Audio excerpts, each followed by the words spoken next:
Ladies and gentlemen, esteemed colleagues and law enforcement professionals, may I begin by warmly thanking the organizers for inviting me to give closing remarks at this awards ceremony. I congratulate you on your continued efforts to recognize and celebrate excellence in fighting transboundary environmental crime. I also wish to thank our partners in these awards, the United Nations Environment Program, the United Nations Development Program, the United Nations Office on Drugs and Crime, Interpol, and the World Customs Organization. Transboundary environmental crime, including crime involving illegal trade of wild fauna and flora, continues to be one of the most pressing conservation challenges we face. This challenge has been made even more difficult in the wake of the current pandemic and the impacts it has had on us all. Yet these unusual circumstances have not stopped law enforcement professionals from continuing their work to stamp out such forms of crime, making your efforts all the more remarkable. Today, we have recognized and celebrated excellence in enforcement by government officials, institutions, and teams combating transboundary environmental crime in a region that is home to much of our planet's biodiversity. We say thank you for your dedication, perseverance, integrity, collaboration, and leadership. By its very nature, transboundary environmental crime requires a response that transcends borders and jurisdictions. Your collective actions demonstrate that international cooperation, communication, and coordination are fundamental to combating environmental crimes globally. They further show that such actions can bring concrete results, disrupting the activities of transnational criminal groups and bringing perpetrators to justice.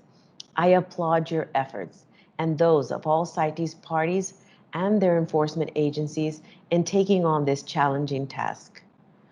Wildlife crime is serious.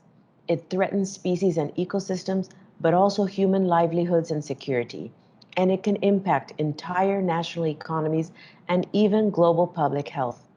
Criminal activities that involve illegal trade in wildlife species also chip away at the framework which CITES stands for. They further endanger vulnerable species and undermine efforts in favor of sustainable use and conservation. Responding to wildlife crime takes broad, holistic, and well-coordinated national, regional, and global responses. Moreover, CITES needs the full support and involvement of committed enforcement professionals to fully function. The actions of today's laureates are a vivid example of the kind of cooperation we need to fight illegal trade and wildlife crime globally, and they support the full implementation of the convention. Today, at this prestigious Asia Environmental Enforcement Awards ceremony, we recognize those who have excelled in fighting transboundary environmental crime.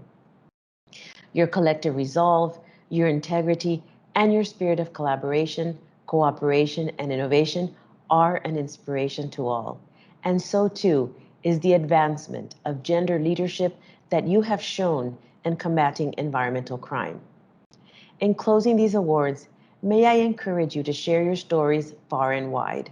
Help others understand what was key to your success so that together we can more effectively fight transboundary environmental crime. We still have so much to do, but your successes may well inspire others to rise to this challenge. You are a beacon of hope, showing that by working together, we can make an impact and we can turn the tide on transboundary environment crime. We thank you for your service, commitment, and sacrifice. My warmest and sincerest congratulations to you all. Thank you.